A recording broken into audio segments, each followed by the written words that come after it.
sekalian, berjumpa lagi kepada kami, tim Kongres Aksara Jawa. Kali ini telah hadir di hadapan kita MGMP, perwakilan dari MGMP SMA dan SMK Daerah Istimewa Yogyakarta. Coba lihat siapa saja. Ada Ibu Umi Kuntari, perwakilan dari MGMP SMK DIY. Kemudian ada Bapak Afif Rosidi dari MGMP SMA dan Bapak Slamet juga dari MGMP SMA. Dan seperti biasa telah hadir pula Pemrakasa Kongres Aksara Jawa yaitu Bapak Setio Amprih Prasojo. Selamat siang Bapak Ibu semuanya. Selamat siang. Seperti telah kita ketahui bersama bahwa Prakongres Aksara Jawa telah berlangsung pada bulan Maret. Nah, kali ini mari kita simak apa pendapat guru-guru tentang kegiatan Kongres Aksara Jawa yang akan dilaksanakan tahun mendatang. Menurut Bapak Ibu sekalian, kegiatan Kongres Aksara Jawa yang rencananya akan dilaksanakan tahun depan ini bagaimana tanggapannya bagi guru maupun bagi siswa? Mungkin Bu Umi dulu bisa menjelaskan. Terima kasih Mbak Penny.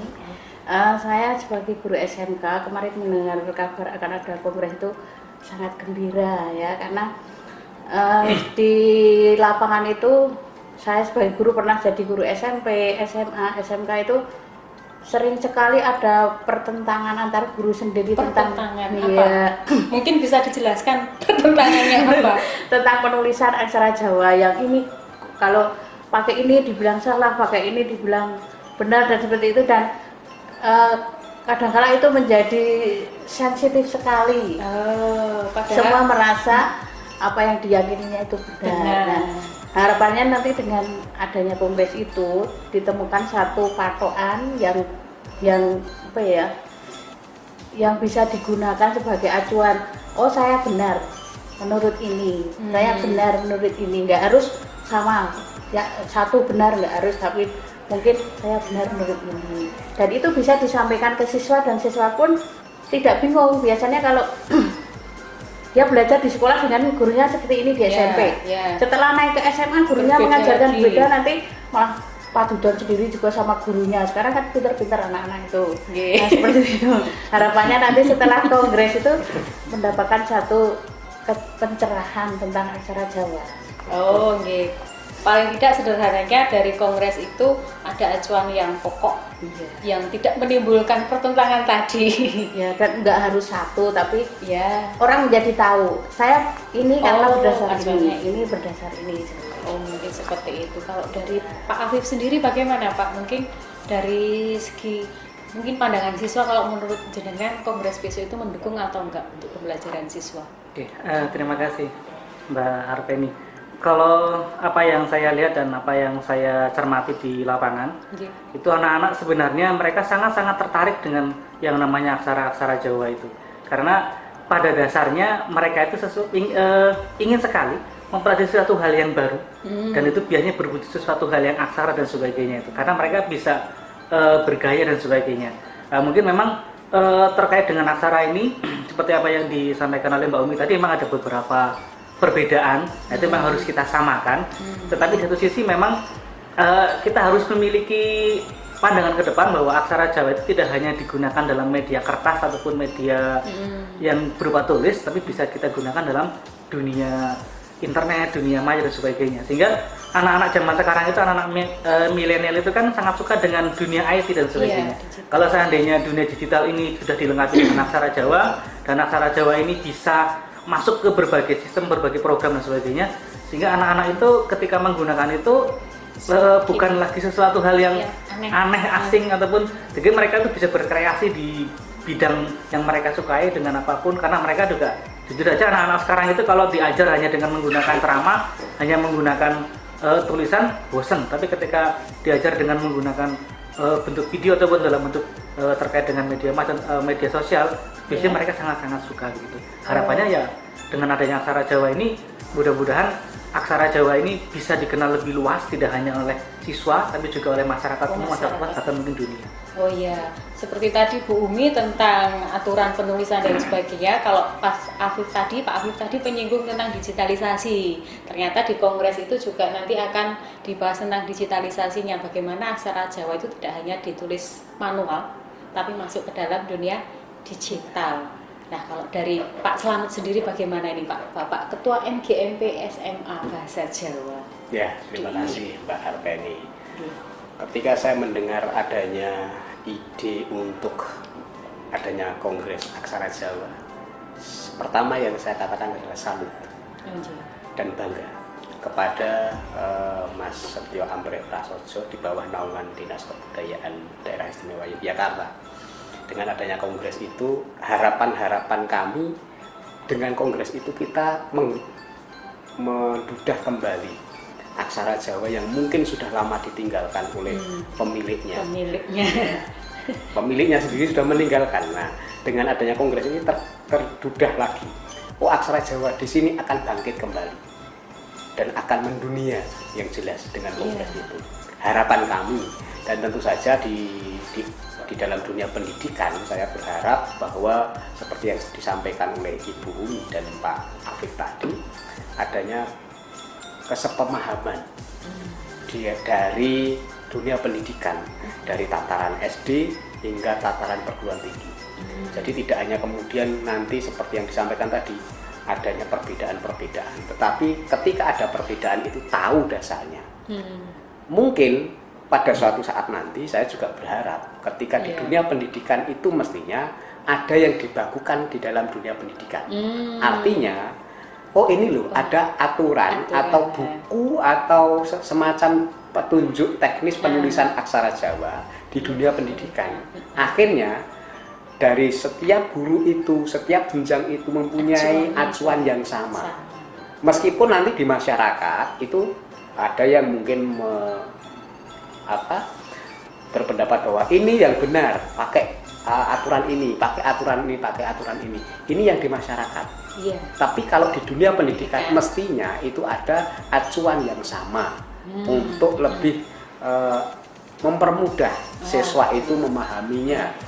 Kemudian mengaplikasikannya. Iya, guru juga mudah mengajarnya. Tetapi kalau berbagai macam gaya, berbagai macam aturan, nah ini yang sangat menyusahkan kita sebagai pengajar. Kemudian yang berikutnya saya acungi jempol juga kepada kreator-kreator font aksara Jawa yang ada di dunia internet tentu saja. Ternyata kita mempunyai begitu banyak, ribuan bahkan bisa kita katakan, tidak hanya yang tinggal di Jawa saja, tetapi di luar Jawa, bahkan di luar negeri.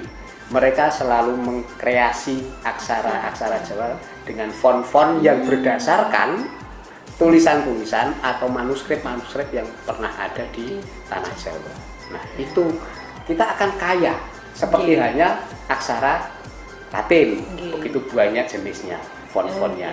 Nah, itu hanya dengan kongres ini kita akan paham yang namanya font bukanlah aturan, tetapi gaya penulisan. Begitu. Jadi ya mari kita song-song bersama adanya kongres aksara Jawa yang akan datang. Semoga sukses dan berefek positif bagi dunia Jawa kita, budaya Jawa kita semakin jaya. Hanjayeng Bawono begitu. Nah, ini dari 3 guru, dari 3 narasumber ini ternyata ditemukan beberapa adanya kenyataan bahwa satu, di dunia pendidikan itu masing-masing guru kadang masih mempunyai pemahaman atau cara penulisan menurut pemahaman sendiri-sendiri yang kadang ketika disatukan saling menyalahkan padahal semuanya benar gitu. Yang kedua, dari Pak Afif tadi dikemukakan bahwa kongres itu diharapkan nanti semakin mendigitalisasi, jadi semakin tampak bukan hanya dari segi manual tapi bisa diaktualisasikan di internet, di kreasi kaos dan sebagainya mungkin ya. Kemudian dari Bapak Slamet sendiri tadi juga mengapresiasi bahwa font itu ternyata yang berkreasi bukan hanya masyarakat Jawa, tapi juga luar Jawa bahkan luar negeri. Bayangkan, masa orang Jawa sendiri nggak bisa gitu. Nah, dari fenomena, dari kenyataan ini mungkin Pak Setio Amrek Prasojo mungkin ada pendapat atau mungkin malah ada cetusan ide baru untuk menyemarakkan lagi kongresnya, mau ditambah apa lagi gitu. Nggih, matur nuwun Mbak Arpeni. Memang sebetulnya memang isu kongres dulu, wacana kongres itu dulu memang berangkatnya memang dari MGMP sebenarnya. Kalau boleh saya cerita, memang dulu sebenarnya isu kongres aksara Jawa sendiri memang bukan berasal dari mana-mana, tapi kita kembangkan dulu dari isu itu, dari apa yang kita yang kita hadapi di lapangan, seperti yang disampaikan Pak Slamet tadi, sampaikan Bu Umi dan Pak Apip. Memang permasalahan itu yang kemudian mengkristal, dan akhirnya kita coba ini ora digawa ning kongres ketoke akhirnya hanya cuma padudon yang nggak berkesudahan. Artinya semua orang kemudian tidak saling melengkapi, malah saling menjatuhkan. Hanya karena berbeda tata tulis, misalnya sip ae ngancune nek Sriwedari seini, KBT seini, mbuh loro-lorone kadang ora gathuk, kadang campur aduk. Nah, itu kemudian muncullah wacana harus pakai kongres ini. Kalau nggak pakai kongres kayaknya nggak bakal selesai masalah. Apalagi ada satu isu yang sangat dikatakan negatif, penting banget. Kalau nggak segera kita ambil isu itu, maka kita akan terlewat momentumnya. Contohnya adalah isu bahwa aksara Jawa ini ternyata sudah global. Itu terbukti dengan sudah terdaftarnya aksara Jawa di slot Unicode. Konsorsium Unicode itu sudah 1 Oktober 2009. Sudah itu hampir kan 1 tahun. itu sebuah Kebanggaan ya. Artinya apa, Pak? itu sebuah langkah maju, ya, langkah maju artinya bahwa aksara kita selama nanti internet itu masih dikenal oleh peradaban, maka kita nggak khawatir aksara Jawa itu hilang, karena sudah terdaftar, kita punya slot itu udah punya kamarnya, jadi ini ditempatkan yang gini dan seterusnya. Dan kebetulan tim pengusul kongres aksara Jawa waktu itu juga bukan orang-orang yang fanatik terhadap salah satu paugeran, sehingga betul-betul mereka bisa mengumpulkan karakter aksara Jawa yang pernah ada dan pernah dipakai, meskipun toh pada tata tulis sekarang banyak yang sudah tidak digunakan, tapi setidaknya bisa dilacak, oh ternyata aksara ini ada toh, ternyata karakter ini ada toh, oh kemudian muncullah sekarang istilah banyak yang kemudian tahu, oh ternyata itu dirgo murid toh, oh ternyata itu dirgo mendut toh, itu dirgo melik, dirgo mutak, dan macam-macamnya dengan berbagai macam kegunaannya masing-masing. Kemudian ditambah lagi kongres ini juga nantinya betul apa yang disampaikan Bu Umi, Pak Slamet, bahwa memang kecenderungan kita selama ini ketika bicara tentang tata tulis aksara Jawa, kenapa masyarakat kita banyak yang bingung dan jadi malas nulis, karena salah satunya adalah itu tadi, ketika baru belajar nulis tiba-tiba sudah wirawono dan nulis harusnya gini. Nah, memang akhirnya di kongres kita coba masukkan sebuah wacana bahwa nantinya paling tidak betul apa yang disampaikan Pak Slamet, untuk dunia pendidikan memang kita harus ada satu patokan. Perkara nanti di luar konteks dunia pendidikan kemudian ada mereka tetap mau ngugemi KBC atau ngugemi Sriwedari, itu monggo. Tapi ketika bicara di ranah dunia pendidikan atau di ranah kedinasan misalnya, harus mengacu pada yang baku resmi, artinya untuk kepentingan resmi. Kalau di luar itu ya monggo tetap boleh dipakai, cuman ketika Anda bicara tentang resmi tidaknya di sebuah pawiyatan atau di sebuah sekolah, maka ya ini yang dianut. Akhirnya seperti itu. Kemudian selain daripada itu juga memberikan wawasan kepada masyarakat secara umum, ketika bicara tentang aksara Jawa maka perlu dipedomi dan perlu dipahami bahwa penulisan aksara Jawa itu memang beragam. Artinya ketika misalnya Pak Slamet menulis aksara seperti ini, kemudian saya nggak serta-merta menyalahkan, tapi berarti yang ditulis Pak Slamet itu pakai paugeran ini, sehingga tidak terjadi gesekan. Karena selama ini terjadi gesekan kan karena Nun Sewu ini nggak ngerti dasarnya, tidak paham, kadang yo bingung aku juga sing ndi yo, maka terjadilah gesekan seperti itu. Nah, harapannya besok melalui kongres ini kita akan mencoba untuk memberikan wawasan kepada masyarakat Jawa khususnya, bahwa kalau kita memang mau bicara tentang pelestarian aksara Jawa, ya monggo kita saling melengkapi, jangan saling menjegal. Apa yang dilakukan oleh tim selama ini hanya membukakan pintu bahwa aksara Jawa itu ternyata ketika dibawa ke ranah dunia milenial masih bisa eksis loh. Nek menyaingi Korea, Cina, Jepang pun sangat bisa sekali. Cuman permasalahannya adalah itu tadi, kita harus menyelesaikan masalah yang kita sendiri. Dulu. Ya, kemudian kedepannya juga harapannya kami nanti ketika ini sudah jalan, dan alhamdulillah di Yogyakarta dukungan teman-teman dari MGMP Bahasa Jawa itu paling luar biasa, karena kebetulan tim-tim yang ada di kongres sendiri juga kebanyakan dari teman-teman MGMP. Itu sangat membantu kami dalam arti ketika menemukan masalah dan kemudian memetakan isu itu sangat cepat sehingga bisa langsung ditindaklanjuti. Kemudian juga masyarakat atau teman-teman komunitas juga banyak yang merapat, sehingga memang awalnya kongres ini agak diragukan oleh sebagian orang. Kenapa? Toh. Oh, untuk apa? Kadang ketika saya dulu pertama mewacanakan kongres itu ditanya, lu kan wis ono kongres bahasa Jawa, kenapa harus ada kongres aksara? Sekarang saya balik, selama ini ada kongres ini, apakah Bapak paham dan Bapak tahu ketika aksara Jawa itu sudah punya slot Unicode? Apa itu? Nah, akhirnya kan berarti memang kita perlu satu forum di mana salah satunya adalah mensosialisasikan itu dulu. Kemudian orang kaget, artinya ketika nanti kita menginjak lebih jauh lagi, kita nggak kaget, lu kok iso ono suatu orang sih nggak coba. Nah ini kan aneh. Maksud itu sudah susah payah disusun, padahal susun proposal Unicode aksara Jawa itu tidak butuh 1-2 hari, itu sampai dimulai tahun 2005 baru ketok 2009. Itu pun hanya karena kita terganjal ada karakter aksara Comurdo yang ditanyakan oleh Unicode. Ketika mereka menanyakan di aksara Jawa itu ada pasangan Comurdo. Nah sekarang saya minta tolong ditunjukkan ke kami aksara pokoknya seperti apa. Nah kita bingung, terus selama ini kita nggak pernah berpikir bahwa ternyata di Unicode itu paham betul ternyata. Nggak mau mereka, ini harus ada. Akhirnya tim Unicode turun kemana-mana untuk mencari sumber yang itu harus tertulis dalam serat atau dalam pustaka yang menunjukkan ada karakter aksara Comurdo itu dituliskan.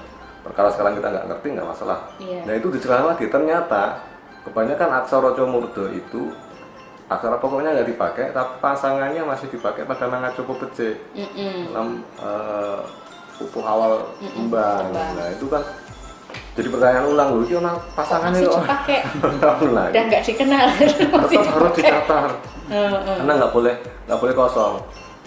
Itu kasusnya sama dengan apa yang kita sedang coba sekarang wacanakan lagi tentang Kawi, juga sama. Itu proposal sejak tahun 2011 mandek gara-gara belum bisa menunjukkan beberapa karakter yang ditemukan di sumber primer.